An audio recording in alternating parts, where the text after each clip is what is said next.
Night around the association, but we start with some news as we say hello to our senior NBA insider, Shams Charania. Shams, suspensions, they were handed down after that Hornets-Pistons scuffle that we saw earlier this week. What exactly did the NBA decide?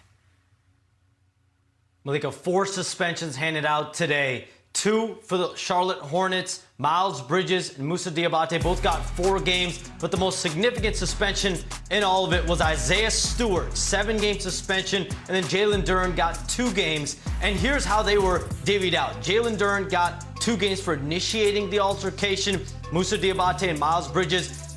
League executive James Jones led a series of interviews with every player involved here to get a sense of what their perspective was. Isaiah Stewart had a long emotional interview with James Jones, but they have landed on these 4 suspensions, Isaiah Stewart being the most significant at 7 games. All right, so we see all 4 players facing some level of suspension here, but an important note, Shams, Jalen Duren, who is facing a suspension, he will be able to participate in the All-Star festivities that are happening this weekend. Shams, thank you very much for that insight and information. As we bring it inside our Los Angeles studio, Chinea Gumake, Danny Green, Tim McMahon. Tim, I'm going to start with you. I know you've been talking to folks around the league. What's your reaction and the league's reaction to these suspensions? Honestly, I think the Sheriff Adam Silver went a little bit soft on crime. I mean, really, look, especially with Isaiah Stewart, he doesn't just have history. I mean, this is a significant repeat offender who came flying off the bench, throwing haymakers, you know, very reasonable, lenient, very, very reasonable. Reasonably lenient. I like it. I'm not condoning fighting,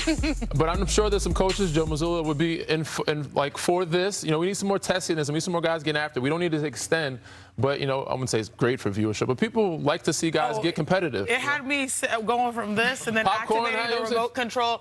I think in some ways, largely they got it right. Yep. You know, for the players that are not, like this is new to them, they're actually showing you that they care to win. Now we know everyone, the body language that I saw with Isaiah Stewart on the bench, everyone was like, we know this is the guy that will always do this regardless. And he's done it before. Yeah. But you are #1 in the Eastern Conference. Yeah. And you're missing a couple of guys, you know, the next few games. Right. You don't want to lose the momentum you built, and to me, that was the most costly part of this. And that's why I like it more so, because we don't want to see, we already have enough reasons for guys to be out. Yeah. You know, we don't need a bunch of games for these guys to be suspended. We want to see these teams continue to thrive, so that's why I think he was lenient at the Sheriff. And you know, when you're looking at Isaiah Stewart, he can still qualify for all defense, but he has to play in every single game for the rest of the season, at least 20 minutes, and he was on that track to get maybe an all defensive nod here. So suspensions have been handed out there, but let's shift to the action last night on the court, shall we? And maybe, Chinea, Lakers fans, should we warn them to avert their eyes? Right. Because this is Wemby's world, and really, we were all just living in it. Keep track of that tracker at the bottom of your screen, because Wemby just took over, Chinea. Those strides are wild. It takes him 3 steps to go from half court to the rim. This Victor run continues. Hail to the victor. I mean, finishing emphatically down. Thank you very much. 7-5 spinning like that, come on. Yeah. Stephon Castle, their connection has been excellent. Spotting up. Wemby with the 3. By the way, that's 17 consecutive points for Victor Wembanyama in the first quarter. And then about a minute later here, Stephon Castle, nice little lob. Victor finishes through traffic inside. Going ahead to the second quarter, didn't slow down here. De'Aaron Fox comes up with the steal. Oh, this was funny, because I was like, is he going to make the layup? Then he's like, no, Victor's coming. Terrible You know what? pass, but he made it look good. If you can finish the pass, sometimes the worst passes make for the best lobs or the best highlights, and we certainly got one. Later in the second, Wemby drives inside. That's not fair. I'm bigger than you. That's not fair. A few minutes later, Dylan Harper throwing the lob to Victor. They're going to find you. Nothing Kennard could do there. And then in the third, Wembanyama again, heat check, hits the wing 3. He finished with 40 in the Spurs win. Let's take a listen to J.J. Redick talking about the French phenom after the game. I know right now we got to contend with him, and he's you know, he's one of the 5 best players in the world. He's put that stamp on himself, and you know, it's more than, to me, it's like more than the counting stats with him, because there's such an avoidance of him defensively. Yeah, well said, JJ. The Spurs offense, though, it was clicking. They put up a season-high 136 points. San Antonio has now scored 130 or more in 3 straight games. That is tied for their longest streak ever.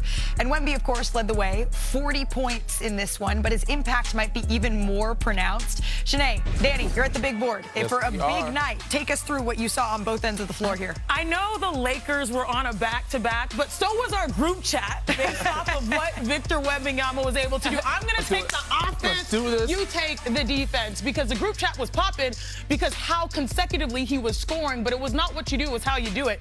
So as we roll to the tape right here, Victor Wembanyama is a cheat code because he can get the rebound and go. He's operating truly like a guard. And what do? You wall up. You have 2 players here, LaRavia and Kennard, that are going to try to stop him, but he's also slender, man. So he slips through, and like I said, it only takes 3 steps for him to get to the rim. The double team's going to come on this possession, which is smart from the baseline. There's Bronny. He's going to not force it. He could shoot over both of these players. Instead, he finds, the ball rotation. The ball comes back to him. You pass up a good shot to get a great shot. This man is shooting 37% from 3. This is wild. He's knocking it down like he is Steph Curry when he's in the flow. And how good was he when it comes to the minutes? It's wild. Fewest minutes played in a 40-point game. That is Victor. I'm not up here? Damn, I thought I was going to be up there. Nah. Okay, that's I had a good quarter one time, though. 40 points in 26 minutes. It was wild. Even Danny last night was like, I can't believe what I'm seeing on the box score. Am I reading this right? 25 in 8 minutes? Doesn't make any sense. I'm like, that can't be possible. What about defense, though? We're going to go over to the defense because this is where I think he's the most effective. I know he scored at a high clip, but there's things you can teach in the basketball world. There's one thing you can't teach now. You know what that is? Size? 7'4". You can't teach that. You can't teach height. Sorry, short kings out there. But he can cover ground from anywhere on the floor. He can guard 1, he can guard 2, he can guard multiple people. Takes away the floater. Takes away the pass, takes away the lob. Size matters, length matters. He can get deflections anywhere on the court. He can recover so quickly. On the second clip, same thing. Look where he's at. Look how far he's off Jackson Hayes. He can guard Jackson Hayes and get out to a shooter if he needs to. Pick and roll, pick and pop, whatever he's covering. I think they're going to swing here. He's in the paint from right here. Look how much ground he covers. Rui gets 2 dribble pull up. Look at this length right here. Size, hand, big hand. Rui coming forward with a 8-foot wingspan. He can cover a lot of ground, and that's what makes him so impactful defensively. And you can see the difference of him on and off the court. 39.9%, lowest in the NBA. And when he's off the court, the 6th highest in the NBA, 48.8%. When he's not on the court. So yeah, on both ends of the floor, this was truly a masterclass. Yeah, it absolutely was. In a short amount of time, too. And I love the way that when Victor, after the game, he said, we have had a tendency to play down to our competition, to play down to lesser teams. And I know it's easy to say, okay, the Lakers, they were without their big 3. Of course, the Spurs were supposed to make this kind of statement.